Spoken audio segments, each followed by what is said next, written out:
Kita bicara tentang endurance in faith, ketahanan bertahan dalam iman. Nah, kita sering dengar kita harus punya iman yang bertahan.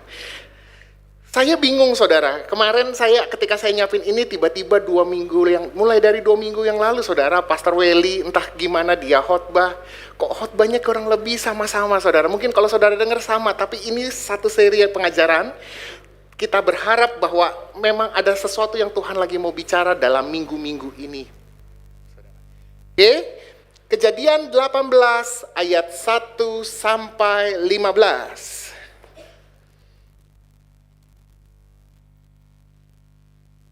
Sorry, mic-nya, oke. Yuk.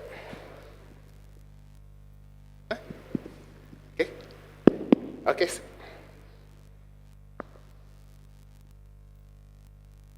Kejadian 18 ayat 1 sampai 15. Kejadian 18 ayat 1. Kemudian Tuhan menampakkan diri kepada Abraham dekat pohon terbantin di Mamre, sedang ia duduk di pintu kemahnya waktu hari panas terik. Ayat 2. Ketika ia mengangkat mukanya, ia melihat 3 orang berdiri di depannya. Sesudah dilihatnya mereka, ia berlari dari pintu kemahnya, menyongsong mereka, lalu sujudlah ia sampai ke tanah. Ayat 3. Serta berkata, Tuanku, jika aku telah mendapat kasih Tuanku, janganlah kiranya lampaui hambamu ini. Ayat 4, biarlah diambil air sedikit, basuhlah kakimu dan duduklah beristirahat di bawah pohon ini. 5, biarlah kuambil sepotong roti supaya tuan-tuan segar kembali. Kemudian bolehlah tuan-tuan meneruskan perjalanannya, sebab tuan-tuan telah datang ke tempat hambamu ini.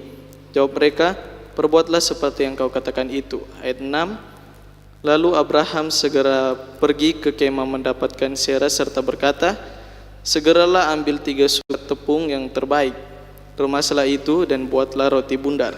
Ayat 7, lalu berlarilah Abraham kepada lembu sapinya. Ia mengambil seekor anak lembu yang empuk dan baik dagingnya, dan memberikannya kepada mereka, dan memberikannya kepada seorang bujangannya. Lalu orang ini segera mengolahnya. Ayat 8, kemudian diambilnya dadi dan susu serta anak lembu yang telah diolah itu, lalu dihidangkannya di depan orang-orang itu, dan ia berdiri di dekat mereka di bawah pohon itu, sedang mereka makan. Ayat 9, lalu kata mereka kepadanya, di manakah Sarah istrimu? Jawabnya, di sana, di dalam kemah. Ayat 10, dan firman-Nya, sesungguhnya aku akan kembali tahun depan mendapatkan engkau. Pada waktu itulah Sarah istrimu akan mempunyai seorang anak laki-laki. Dan Sarah mendengarkan pada pintu kemah yang di belakangnya. Ayat 11, adapun Abraham dan Sarah telah tua dan lanjut umurnya, dan Sarah telah mati haid. Ayat 12, jadi tertawalah Sarah dalam hatinya, katanya, akan berahikah aku setelah aku sudah layu, sedangkan tuanku sudah tua. Ayat 13, lalu berfirmanlah Tuhan kepada Abraham, mengapakah Sarah tertawa dan berkata, sungguhkah aku akan melahirkan anak sedang aku telah tua? Ayat 14, adakah sesuatu apapun yang mustahil untuk Tuhan pada waktu yang telah ditetapkan itu? Tahun depan aku akan kembali mendapatkan engkau. Pada waktu itulah Sarah mempunyai seorang anak laki-laki. Lalu Sarah menyangkal, katanya, aku tidak tertawa sebab ia takut. Tetapi Tuhan berfirman, tidak, memang engkau tertawa. Amin, terima kasih. Kemarin kita sudah belajar banyak hal tentang, kemarin minggu lalu bicara tentang apa? Bulan lalu? Ada yang masih ingat? Bulan lalu bicara tentang apa?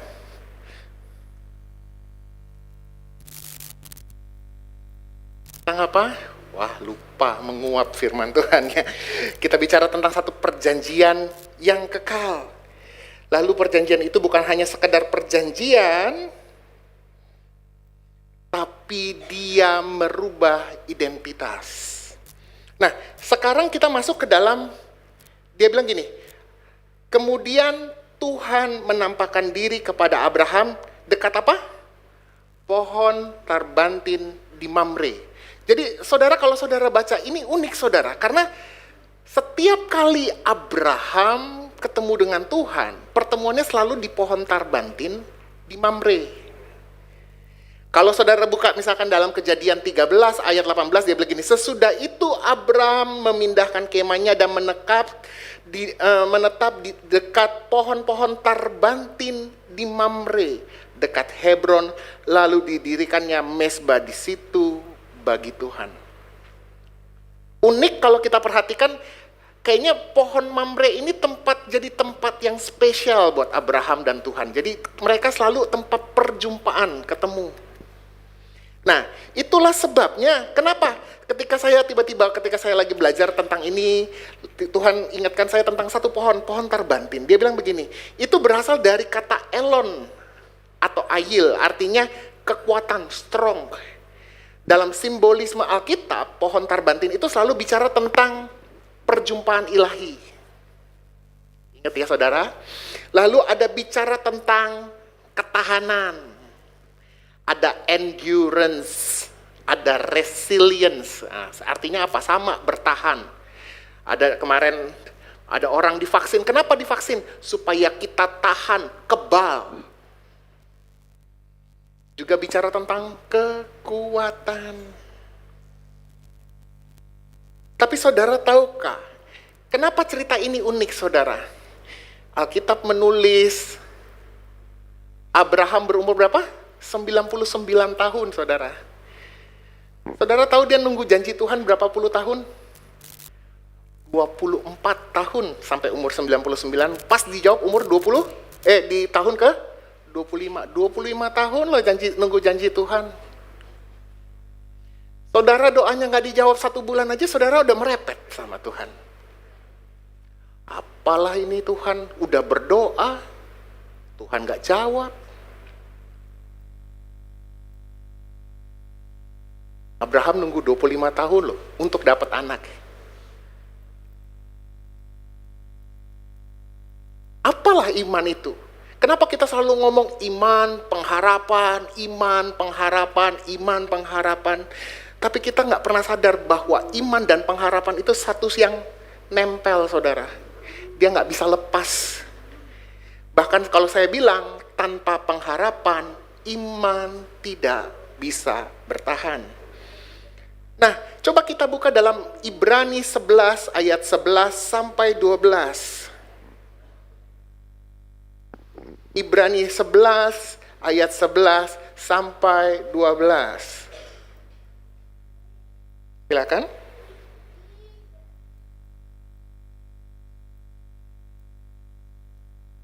Silakan. Ibrani 11 ayat 11 sampai 12. Karena iman ia juga dan Sarah beroleh kekuatan untuk menurunkan anak cucu walaupun usianya sudah lewat, karena ia menganggap Dia yang memberikan janji itu setia.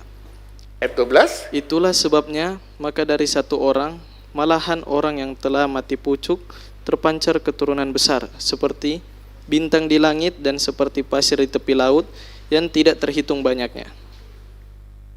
Saudara, saya suka dengan istilah ini, mati pucuk saudara. Pucuk itu kan tunas saudara. Saudara tahu, ini adalah kisah mungkin kelahiran yang paling tidak mungkin saudara. Salah satu selain kelahiran Yesus. Mati pucuk. Sarah sudah mati haid saudara. Saudara tahu kalau wanita sudah menopause, dia sudah tidak bisa melahirkan lagi. Tapi Alkitab bilang, bahkan ketika orang itu sudah tidak bisa berharap lagi, sudah mati pucuk, tapi dia masih tetap percaya. Saudara harus kata beriman dan percaya itu dalam bahasa Ibrani menggunakan dalam bahasa Yunani menggunakan kata yang sama, pistis, beriman, percaya.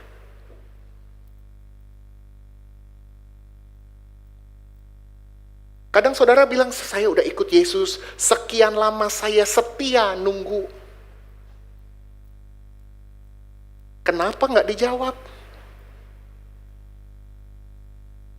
Lalu nanti kita mulai dengar tetangga kita berdoa, wah jangan-jangan ada dosa. Kamu kurang doa puasa. Kamu kurang kasih perpuluhan. kemaluan, dan lain sebagainya. Tapi kadang-kadang sebenarnya dalam waktu penantian itu ada proses. Hidup itu harus berproses, saudara. Tapi yang saudara harus ngerti, ketika Abraham beriman, dia punya pengharapan yang pasti walaupun kelihatannya nggak mungkin. Kalau orang sudah menopause, nggak mungkin punya anak. Kenapa? Sel indung telurnya tidak mungkin diproduksi lagi oleh tubuh. Hormon-hormonnya tidak memungkinkan lagi.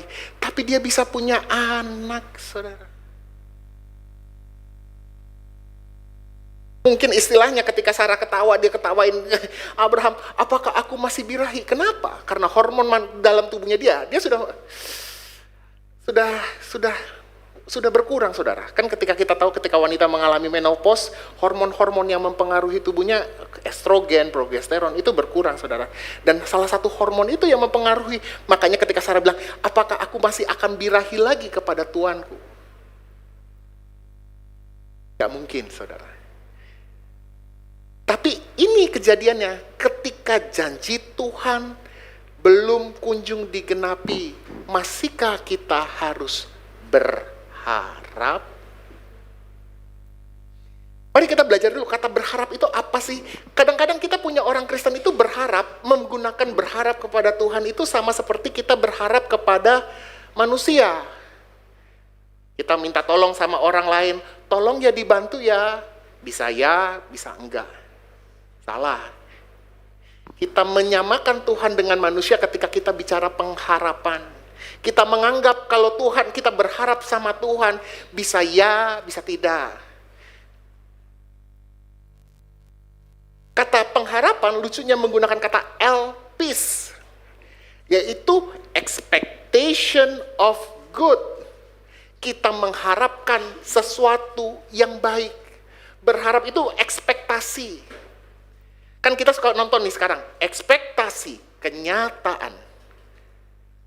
Tetapi ekspektasi itu ada bicara sesuatu bukan hanya sekedar ekspektasi, bahkan Thayer menggunakan kata confident. Saya yakin, seyakin-yakinnya. Saudara tahu kan lagu lama? Yesus tidak pernah salah. Yesus tidak pernah salah. Saudara nyanyikan lagu itu waktu kematian. Kenapa? Karena saudara tetap mengharapkan yang terbaik datang dari Tuhan, bukan? Apa yang dia buat baik buat saya. Yesus tidak pernah salah. Itulah pengharapan. Apapun yang terjadi dalam hidup kita, kita harus punya keyakinan itu mendatangkan kebaikan untuk kita. Ada satu cerita dalam, saya sempat baca, ketika kejadian 11 September, ingat ketika Twin Tower roboh? Ada seorang perempuan yang biasa bekerja di Twin Tower itu, dia selalu hidup tuh teratur, mempersiapkan selalu datang pagi. Mempersiapkan semuanya datang pagi. Kenapa? Semua dipersiapkan dengan baik. Tiba-tiba hari itu, malamnya dia lupa pasang alarm, saudara. Dia berangkat telat, karena dia telat, naik keretanya telat. Begitu dia hampir sampai ke kantor, orang bilang balik, gedung dibom. Saudara anggap, ini ada bencana dalam hidup saya. Tapi tahu nggak, ternyata itu membuka jalan yang lain dalam hidup saudara. Pertanyaannya sekarang, kita punya pengharapan yang baik gak kepada Tuhan? Aku berharap kepada Tuhan. Saudara punya keyakinan nggak selalu apapun yang dia buat dalam hidup saudara, itu yang baik?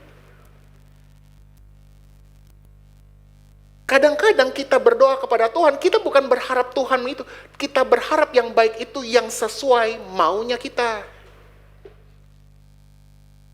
Tuhan, jodoh saya minta yang itu.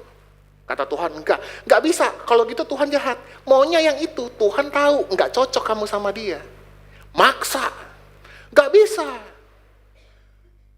Menikah, muncul masalah, KDRT, bengep.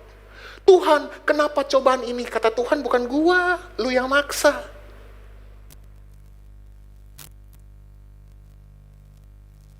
Kita selalu berharap itu bahwa Tuhan akan mengerjakan sesuai maunya kita. Padahal rancangan Tuhan selalu yang lebih baik. Maka tugas kita ketika kita berdoa, kita percaya, kita beriman, bukan kita kadang-kadang memaksakan hasilnya sesuai mau kita, tapi kadang-kadang kita harus memaksakan apa yang dikerjakan menurut Tuhan paling baik. Saya selalu ingat cerita tentang Yeremia ya, yang dia pergi ke tukang periuk. Ketika tukang periuk itu dia bikin sesuai yang indah di pandangannya dia. Suatu saat kalau dia rusak, hancurkan, bikin ulang, sampai dia anggap baik. Tapi kadang-kadang mungkin tidak sebaik dengan rencana yang awal. Berapa banyak kita hidup hari-hari ini, kadang-kadang kita tidak pernah mencapai apa yang Tuhan inginkan dalam hidup kita. Karena kita dablek, bahasa Jawanya. Ngerti? Keras kepala, batu. Udah ngomongin, gak bisa ngomongin. Akhirnya kadang-kadang, ya sudah, ntar di tengah jalan kena masalah. Ya Tuhan, kenapa kena masalah? Karena kamu maksa. Ya sudah Tuhan, pasrah. Tapi mungkin satu jalan itu ternyata kamu gak bisa kembali lagi kepada rencana yang awal. Tuhan harus bikin rencana yang lain dalam hidupmu. Tetap indah, tapi tidak yang seharusnya. Berapa banyak?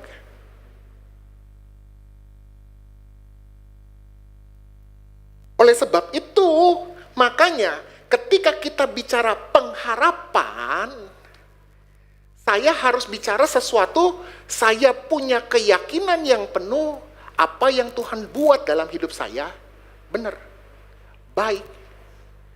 Walaupun kelihatannya belum kelihatan.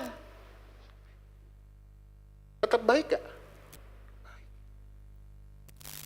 Makanya dia bilang dalam Roma 5 ayat 5, dia bilang gini, dan apa? Pengharapan apa? Tidak mengecewakan. Kenapa pengharapanmu tidak akan mengecewakan? Karena engkau punya Tuhan yang pasti menggenapi janjinya. Saya nggak tahu apa yang lagi dalam doa pergumulan saudara. Masalah keluarga kah? Masalah pekerjaan kah? Masalah kesehatan kah? Pengharapanmu tidak mengecewakan. Nah, kenapa saya bilang tanpa pengharapan iman tidak bisa bertahan? Kalau engkau punya pengharapan, engkau punya ekspektasi bahwa Tuhan kadang baik, kadang jahat dalam hidupmu, maka engkau nggak punya keyakinan yang teguh. Kenapa? Ibrani 11 ayat 1 dia bilang begini, iman adalah apa? Dasar. Tapi bahasa Inggris dalam NIV dia bilang gini, iman adalah keyakinan atas harapan kita. Saudara percaya Yesus baik? Baik. Apakah dia akan selalu baik? Entar baik, entar enggak. Entar baik, entar enggak. Itu bukan iman, saudara. Makanya ketika saudara lagi menunggu janji Tuhan, gugur di tengah jalan. Kenapa udah gak ke gereja lagi? Saya udah berdoa, udah begini. Tuhan gak jawab-jawab. Tuhan jahat. Gak jawab doa saya. Karena kita yakin kalau Tuhan itu harus sesuai maunya kita. Padahal ada proses. Again, saya bicara proses. Kenapa? Ini penting, saudara. Proses. Hidup itu harus berproses. Itulah sebabnya iman itu juga suatu hasil proses. Abraham punya anak 25 tahun prosesnya, saudara. 25 tahun. Anak yang dijanjikan ya, yang lahir dari Sarah ya. Bukan kita bicara tentang Ismail atau anak-anak keturunan dari Ketura. Yang dia tunggu janji Tuhan, itu cuma satu. Walaupun Abraham itu anaknya banyak, saudara. Kalau saudara baca dari Hagar dia punya satu, Ismail. Dari Sarah, Ishak. Dari Ketura istri yang terakhir dia punya anak cukup banyak, lalu dia kirim, dia pisahkan supaya tidak mengganggu dari Ishak. Tapi saudara harus tahu, untuk nunggu satu yang poten, yang premium, sabar. Itu butuh proses, saudara. Banyak hal yang diproses. Abraham harus diproses, mulai dari dia diberi identitas yang baru, dikasih perjanjian yang kekal, sampai akhirnya dia dapat anak. Berproses. Pertanyaannya, saudara bisa bertahan nggak? Bagaimana saudara nggak bisa bertahan? Karena jangan-jangan pengenalan saudara tentang Tuhan salah. Tuhan yang saudara kenal yang sesuai dengan maunya saudara. Kenapa saudara kenal Tuhan yang salah? Karena saudara makan firman-Nya salah. Saudara nggak pernah kebaktian, gimana saudara bisa mengequip diri saudara?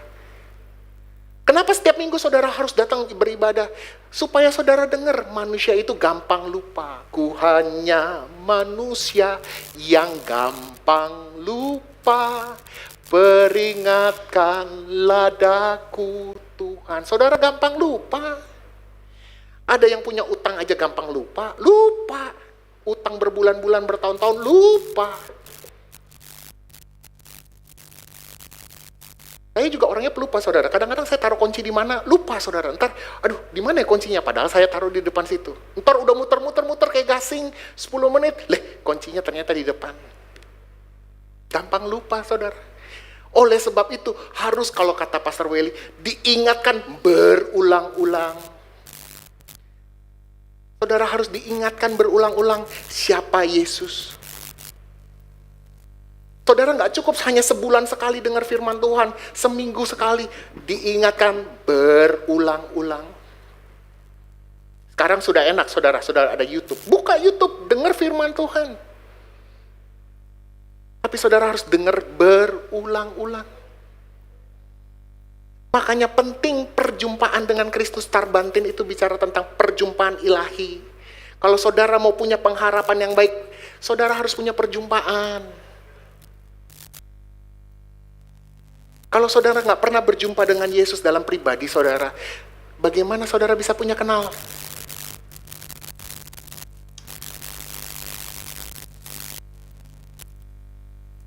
Ayub mengalami perjumpaan dengan Allah. Itu pun setelah dia melakukan, wah selama ini saya kenal Tuhan secara ritual. Tapi ketika dia mengalami perjumpaan pribadi dengan Tuhan, oh iya Tuhan, dulu aku nggak tahu, sekarang aku melihat. Dia bilang, kita harus banyak belajar. Kenapa setiap minggu kita belajar firman Tuhan? Setiap minggu, setiap hari kalau perlu saudara belajar firman Tuhan. Pastor Welly suka ngirim renungan setiap hari. Ketika saudara baca, renungkan janji Tuhan. Kenapa? Lupa. Saudara nggak perlu klaim-klaim, nggak perlu. Oh, kami klaim. Enggak. Ngapain? Saudara bukan tukang klaim. Janji Tuhan tidak perlu dirampas. Dia datang tepat pada waktunya. Jadi, makanya saudara kalau dengar lagu, setiap perjanjian dalam Alkitab, tiap ayat fasal baris ku punya, ku berharap cintanya Allah. Itu lagu orang Pantekosta lama. Tiap perjanjian Allah ku punya. Mungkin udah jarang dengar lagu yang kayak gitu. Tapi saudara harus tahu, itu keyakinan orang-orang Pantekosta. Kalau kita ngomong Pantekosta bukan sekedar yang wah. Tapi saudara tahu, saudara hidup dari janji Tuhan. Nggak akan mundur. Ada masalah, maju terus. Pertanyaannya sekarang begini, saudara punya pengharapan yang benar nggak tentang Tuhan? Kalau engkau punya pengharapan yang benar, saudara yakin nggak? Bukan hanya sekadar, oh ya, sudah berharap. Tapi saudara nggak yakin, dijawab, enggak. Makanya Sarah kan awalnya gitu, dia ketawa. Tapi bagus untuk saudara dia ketawa. Lebih baik dia ketawa daripada dia ngegedumel. Kita harus belajar ketika orang Israel, Tuhan gak ada roti, dia ngedumel. Berapa banyak kalau kita baca cerita orang Israel ngedumel, hadapin masalah ngedumel.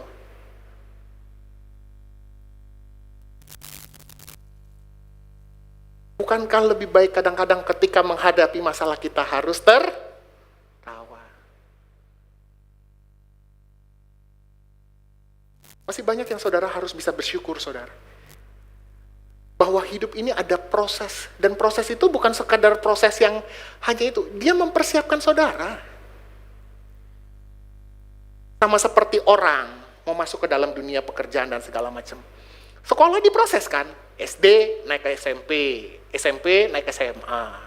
Diproses. Prosesnya makin ringan makin berat. Makin ringan makin berat gak? Kalau mau naik kelas. Makin ringan makin berat. Nggak mau Tuhan, mau yang gampang aja Tuhan. Capek Tuhan, aku mau yang gampang. Ya nggak apa-apa, Tuhan kasih yang gampang. Tapi engkau nggak akan pernah naik kelas. Seorang CEO tidak akan bisa diduduki oleh anak lulusan TK. Proses. Kau harus diproses. Dan dalam proses itu, engkau harus punya iman dan pengharapan yang engkau pegang. Tuhan, apapun proses yang engkau jalan, yang engkau kasih pada hidupku, aku masih mau tetap bertahan. Termasuk kehilangan sesuatu dalam hidup kita. Tapi itulah proses. Siap nggak?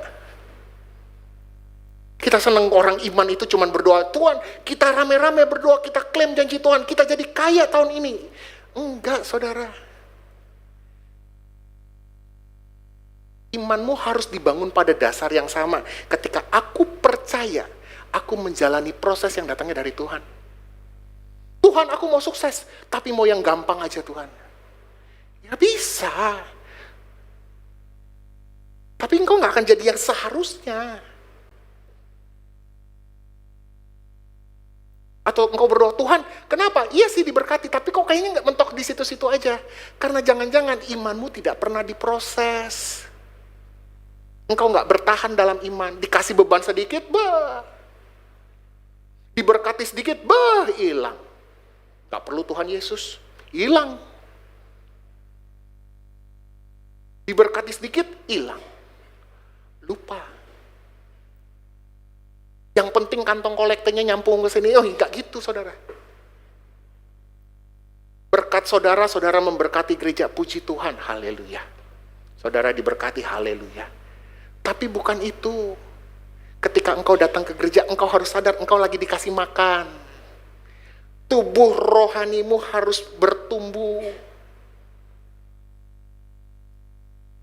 Supaya engkau punya pengharapan yang benar, pengharapan engkau punya iman yang benar, sehingga engkau akan mencapai orang-orang yang punya value dan yang pantas untuk menerima janji.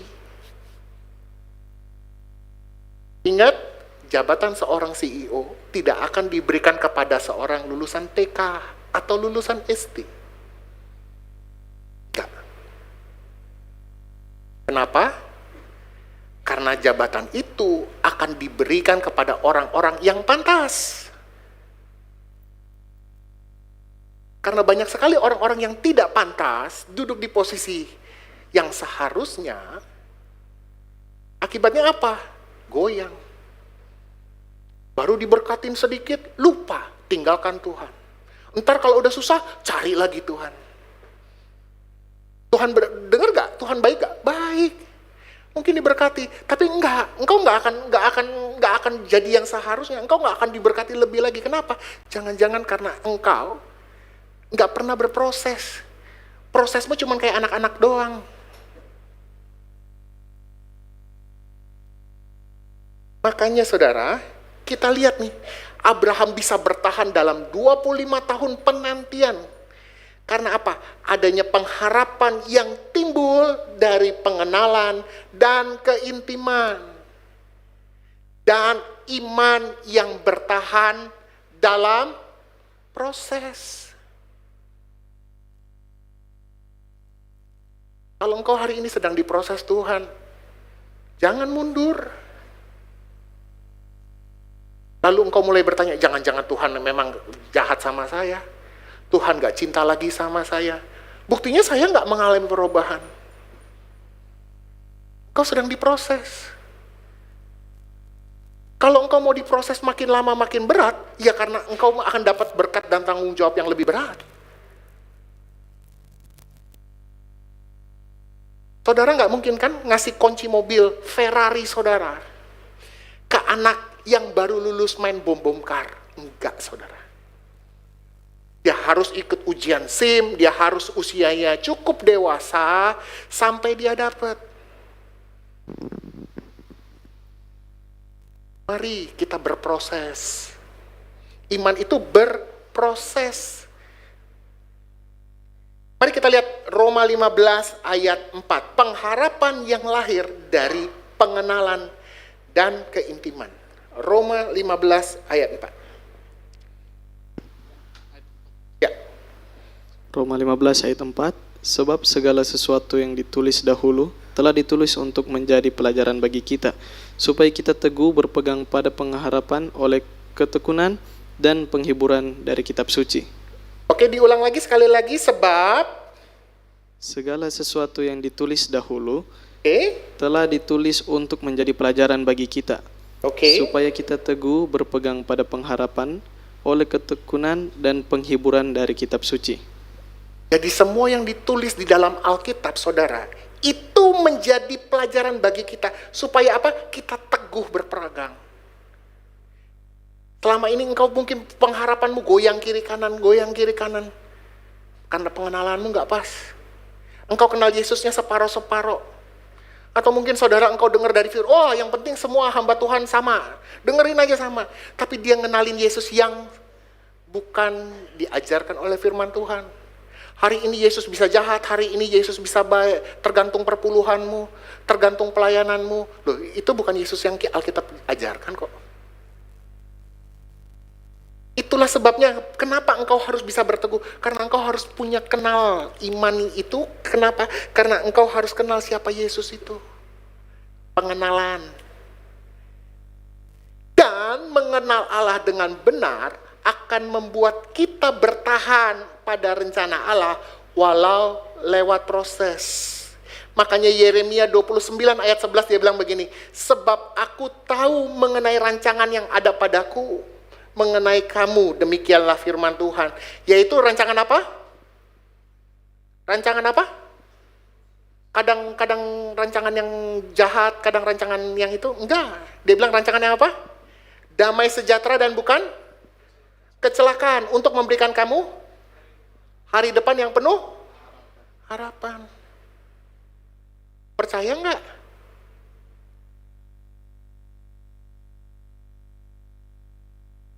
Saudara harus berjalan dulu. Engkau harus kenal siapa Tuhanmu dulu. Dari sini kalau engkau kenal siapa Tuhanmu, yang tahu bahwa Tuhan akan memberikan engkau rancangan yang damai sejahtera dan bukan rencana yang jahat, bukan yang mencelakakan, maka engkau akan punya pengharapan. Lalu bagaimana pengharapan ini engkau bisa pegang terus sampai engkau menerima janji? Engkau pegang dengan iman. Itulah prosesnya. Makanya setiap minggu saudara belajar firman begitu. Supaya engkau punya pengenalan akan firman Tuhan, mengenal siapakah Yesus, mengenal siapakah Allah dalam hidupmu. Nah, lalu kenapa? Apa hubungannya pengharapan dan proses ini? Kita buka dalam Roma 5 ayat 3, ayat 4, ayat 5 ya. Ini udah mau masuk ayat-ayat terakhir saudara. Haleluya. Haleluya. Yuk, Roma 5 ayat 3, 4, dan 5. Roma 5 ayat 3 sampai 5. Dan bukan hanya itu saja, kita malah bermegah juga dalam kesengsaraan kita. Oke, stop. Karena- Kata kesengsaraan itu saudara dalam bahasa asli, bahasa Yunani menggunakan kata klipsis yang artinya tekanan. Jadi kita juga bisa bermegah ketika hidup kita lagi banyak tekanan hidup, saudara. Ini ekonomi lagi makin susah. Iya, tapi kita bisa bermegah, bisa berbangga hati. Kita bisa bangga ketika kita dalam tekanan. Karena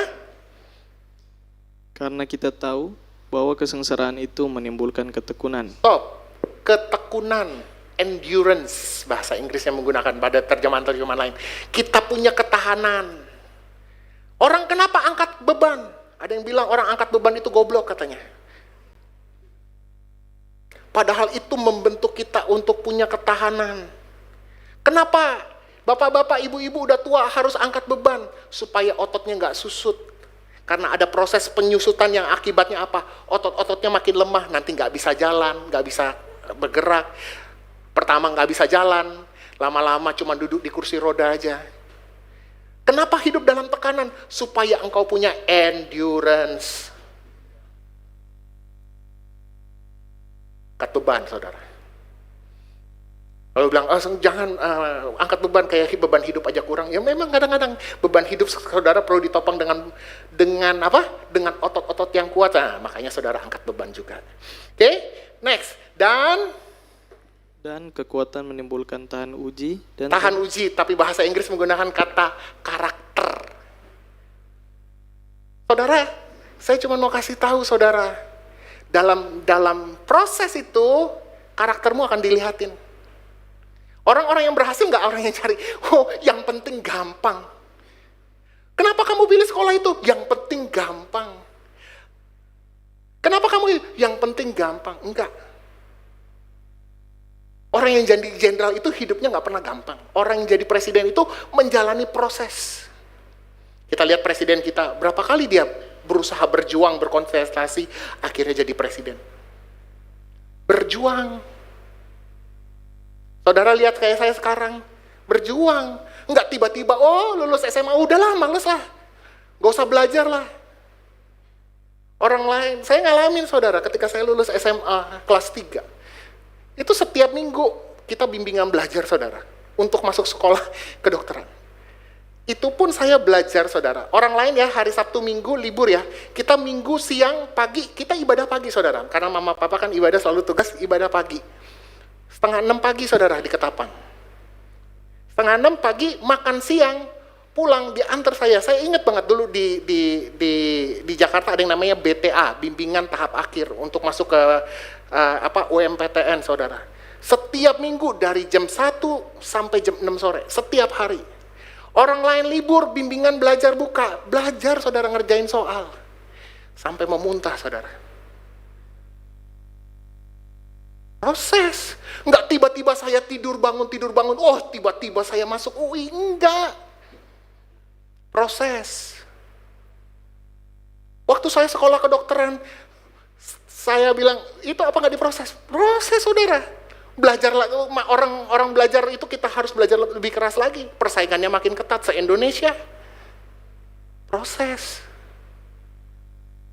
Ngalamin saudara, saya jaga malam. Nggak gampang saudara, jaga malam saudara pikir, enggak. Bangun, cari pasien, ada pasien jam 1 pagi dibangunin. Ngalamin nggak saudara? Proses, itu bukan proses yang gampang. Saya pernah ingat banget, saya setelah jaga 36 jam. Jadi setelah jaga dari kemarin, hari ini pagi masih harus kuliah sampai siang pulang tiba-tiba harus ngantar orang tua ke Kampung Melayu. Ingat banget, pas pulang sampai itu tengah jalan tiba-tiba ketiduran di atas motor. Puji Tuhan tiba-tiba kayak dibangunin. Kalau enggak saya tidur di atas motor. Mungkin saya nggak ada di sini hari ini. Proses. Jadi yang saudara lihat saya hari ini proses saudara. Bukan hasil satu malam. Karena anak-anak sekarang pengen yang instan. Yang penting joget-joget di TikTok instan. Enggak, itu bukan karakter. Karaktermu harus diuji lewat proses. Kita harus mengajarkan anak-anak sekarang, masa depan gereja ini dibangun dengan proses, bukan yang instan. Oh, yang penting duit, enggak ada. Proses. Dan proses itu akan membentuk karakter. Karakter itu yang lagi mahal. Orang punya duit, itu cuman punya duit. Dia cuman kaya, tapi dia nggak punya kelas, saudara. Suatu saat saya ketemu salah satu teman dokter gigi saya. Dia itu suka ngomong begini, ada orang yang bisa beli barang merek, barang branded, saudara, tapi dia nggak punya kelas, norak. Kita bisa tahu orang ini adalah orang kaya baru dapat duit, sama dia orang kaya lama. Itu kelihatan, saudara. Karena dia nggak ngalamin proses. Pacaran juga berproses. Saya ingat kemarin tiba-tiba ada ada orang, kenapa bimbingan pranikahnya kok lama? Kenapa bimbingan pranikahnya kok lama sekali gitu? Ternyata dalam bimbingan pranikah itu ditanya, kamu sudah diskusi belum? Mau punya anak berapa? Jangan-jangan yang satu mau child free? Ada. Ternyata saya mau istri saya cuma di rumah aja. Tapi selama ini pacaran ngapain? Cuman pergi ke kafe, senang-senang, nggak pernah ngediskusin masa depan. Begitu ditanya, kamu udah mempersiapkan rumah tanggamu? Apa persiapanmu? Bagaimana keuanganmu? Ada yang menikah, setelah menikah yang penting senang. Begitu menikah ternyata suaminya punya hutang banyak. Kita nggak pernah tahu. Pacaran itu bukan cuma sekedar, senang-senang. Engkau sedang berproses. Karena seumur hidup itu apa? Lama. Lama, saudara. Engkau sedang berproses. Makanya dalam gereja ini, dalam segala aspek, engkau sedang berproses. Supaya apa? Karakter. Orang pinter banyak, saudara, tapi orang yang punya karakter terhitung, saudara. Engkau bisa kaya, tapi yang punya karakter, gak punya etika, banyak. Buat apa pergi ke WC? Bu, mau ke WC, Bu. Ada yang ngomong begitu. Mendingan pergi aja langsung. Tidak punya etika. Itu tidak punya karakter. Tapi kaya. Tapi apakah hidup cuma sekedar kaya? Enggak. Hidupmu dan hidup saya diproses supaya engkau punya karakter jadi seseorang yang beda. Makanya engkau dipanggil keluar untuk jadi yang berbeda. Kalau pernikahanmu gayanya kayak orang dunia, kalau kamu kerja gayanya kayak orang dunia, lalu di mana bedanya? Kristenmu cuma label, jadi Kristen, gak ada bedanya. Engkau diproses supaya engkau jadi sesuatu yang punya kelas. Punya kelas. Makanya dia bilang begitu, makanya pengharapan tidak mengecewakan, di ayat 5-nya dia bilang begitu. Tapi yang saudara harus lihat di situ, makanya kenapa hidup kita harus mengalami tekanan, karena tekanan akan memberikan kita ketahanan supaya kita punya apa? Karakter. Next, terakhir. Yakobus disebut-sebut. Yakobus 1 ayat 2 sampai 4. Yakobus 1 ayat 2 sampai 4. Ya. Yakobus 1 ayat 2 sampai 4. Saudara-saudaraku, anggaplah sebagai suatu kebahagiaan apabila kamu jatuh dalam berbagai-bagai pencobaan.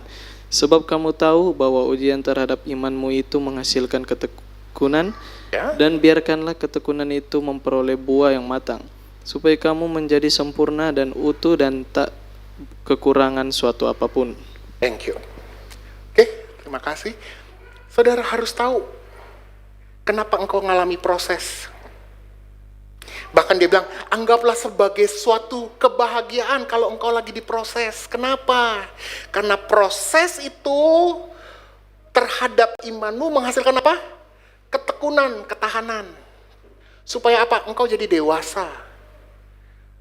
Saudara boleh jadi Kristen 30 tahun, 40 tahun, 50 tahun, seumur hidup saudara-saudara jadi Kristen. Tapi berapa banyak jadi Kristen gak dewasa? Kristen cuman kalau butuh berkat sama Tuhan. Wah, Tuhan lagi susah, Tuhan datang beribadah. Tuhan udah happy, goodbye Tuhan, sampai ketemu season berikutnya. Tan udah puas di luar, tiba-tiba susah lagi, Tuhan, susah lagi Tuhan. Seasonal, cuman tergantung berkatnya Tuhan. Atau Tuhan, hidup saya nggak perlu diproses, udah begini-begini saja. Tapi kalau ngeliat orang lain, kok bisa sukses sih? Mau cari gara gampang. Makanya saudara, saya jujur sedih saudara. Saya berharap anak-anak muda kita sekarang ini jangan mau cari yang gampang. Sekarang hidup jadi pelakor itu gampang saudara. Nah, saya kasih tahu. Orang sekarang lebih gampang untuk, yang penting asal cepat kaya. Asal cepat kaya, uang cepet. Yang penting pegang duit, bah. Dulu saya ingat saudara, ketika saya lulus sekolah kedokteran, ibu saya udah maksa saya, udah kamu harus ambil segera sekolah spesialis. Tapi konsekuensinya adalah saya nggak boleh masuk rumah sakit. Kenapa? Kalau kita masuk rumah sakit itu dipaksa harus biasanya 1-2 tahun. Kadang-kadang suka kebablasan, saudara. Kebablasan kenapa? Karena udah nikmatin duitnya. Duitnya cuman ini, lumayan duitnya. Bablas. Ngapain lagi sekolah? Orang udah pegang duit. Berjuang, saudara. Sekolah. Udah sekolah, tiba-tiba kita sekolah. Harus itu. Ya semua dijalani. Uang saku terbatas, sisanya gimana? Pagi sekolah sampai sore, malam jaga malam, paginya sekolah lagi. Jalanin. Dulu waktu saya sekolah kedokteran, saudara, orang tua saya seingat saya cuma kasih 1,5 juta selama sekolah. Sisanya, saudara, saya siang ngelesin, saudara. Dari ngelesin musik, ngelesin pelajaran, apapun, saudara, jabanin. Kalau saudara ngeliat saya, dokter Sam kemana, gesit apa segala macam, diproses saudara. Ibu saya, saudara tahu saya bahkan naik motor, itu belajar 1 sore doang. Dari jam berapa sampai jam berapa. Gara-gara saya mau pergi pelayanan, mama saya udah males nganterin. Karena rumah saya di Pondok Bambu, itu di Jakarta Timur, gereja di Jakarta Pusat, di daerah Ketapang. Itu kalau agak jauh saudara, kurang lebih hampir 45 menit sampai 1 jam. Mama saya bilang, nih, lu belajar motor, lu putar-putar 3 kali, kompleks, habis itu lu pergi sana ke Ketapang. Pergi saudara, proses. Makanya saudara jangan lihat saya, enak ya Kosem hidupnya. Enggak saudara, proses nih. Kalau istilah kata Pastor Welly, padaku ada tanda Kristus. Banyak proses saudara. Ini masih lagi diproses. Tapi kenapa? Dari situ saya bisa ngomong, gini loh Tuhan. Kalau saudara udah dalam fase ini, saudara akan nengok ke belakang saudara. Ini toh maksudnya proses hidup Tuhan. Rancangan yang penuh damai sejahtera. Saya tutup dengan satu ayat ini. Galatia 6 ayat 9. Kalau kamu lagi diproses Tuhan hari-hari ini, janganlah jemu berbuat baik. Karena apabila sudah datang waktunya, kita akan menuai. Jika kita tidak menjadi lemah. Saudara lagi diproses, sabar, bertahan. Saudara pikir, Tuhan, kayaknya nggak kuat. Enggak, minta pertolongan Roh Kudus. Tuhan, kasih saya kekuatan. Bertahan dalam proses. Tapi pertanyaannya, apakah jangan-jangan imanmu nggak sekuat itu gara-gara engkau kenal Tuhan yang salah? Engkau nggak pernah memberi makan dirimu dengan firman Tuhan. Kau lupa. Itulah pentingnya proses. Saya undang pemain musik.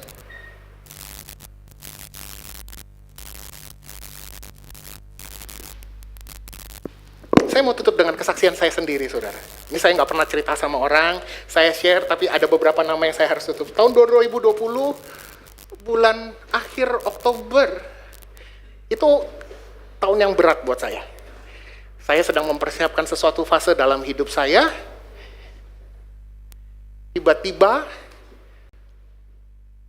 ambiar, saudara, 2020. Satu sisi, kok Tuhan begini? Dan untuk mulai satu proses yang baru itu gak gampang, saudara, gak gampang. Kalau kayak lagu zaman dulu ya, apa? Sakitnya tuh di sini, di dalam hatiku. Saudara, gak gampang. Tahun 2020 ya? Iya, 2020. Pas pandemi, saudara. Saya ingat pas keluar dari ICU itu waktu itu. Gak gampang. Sampai dalam satu fase dalam hidup saya ngomong begini. Orang tua nanya, kapan? Saya sampai udah ngomong begini, saya nggak mau maksa. Kali ini saya bilang, kasih saya waktu, saya nggak mau maksa Tuhan. Saya tidak mau maksa. Kalau memang waktunya dia datang, kalau enggak apa-apa. Saya belajar hidup itu harus ngikutin jalannya Tuhan. Saya nggak pernah tahu loh, tahun ini ternyata Tuhan genapi janji saya. Nggak pernah tahu. Walaupun tahun itu saya harus kehilangan, saudara, kehilangan. Sudah mempersiapkan segalanya. Oh, habis, saudara, banyak. Tapi tahun itu, mungkin Pastor Welly ingat saya sampai waktu itu baru pulang COVID, tiba-tiba masalah itu datang. Wah, kayak orang serangan jantung, saudara. Baru keluar dari ICU. Buk. Untung ada adik saya waktu itu, saya ingat banget di Big Mall. Kita bilang, oh Tuhan jangan sekarang. Enggak, ternyata bukan. Dia harus lewat. Dan saya harus belajar melepaskannya. Karena memang bukan waktunya. Jangan pernah maksa.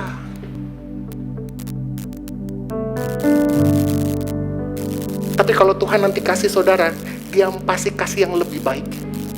Penantian Abraham 25 tahun itu bukan penantian yang sia-sia, saudara. Dari Ishak itu akan turun ke generasi sampai kepada Yesus. Kalau hari ini belum pas dalam hidupmu, jangan maksa. Kalau hari ini engkau masih diproses sama Tuhan, jangan maksa. Bertahan. Jangan mundur. Engkau lagi mau naik kelas nih. Engkau mau diangkat dari pegawai biasa, cuman jadi sales biasa. Engkau mau diangkat jadi CEO. Jalani prosesnya. Walaupun berat akan kudaki. Karena proses itu akan membentuk karakter dan menjadikan pengharapanmu tidak mengecewakan. Saudara punya yakin Yesus tetap baik dalam hidup saudara? Saya nggak tahu fase hidup saudara sekarang lagi mana. Mungkin dalam kondisi susah. Saudara ada pergumulan, ada masalah. Saudara sedang unceng-uncengan sama Tuhan. Tuhan bilang, engkau maksa. B Tuhan. Saya merasa paling benar, B Tuhan. Tuhan bilang, engkau kayak Yunus. Dibilang suruh ke Niniwe, engkau lari ke Tarsis. Kabur. Hari ini Tuhan masih mau berproses dengan saudara. Kalau engkau mau naik kelas, jalani prosesnya. Tapi engkau harus ingat, apapun prosesnya, dia tetap Tuhan yang baik, saudara.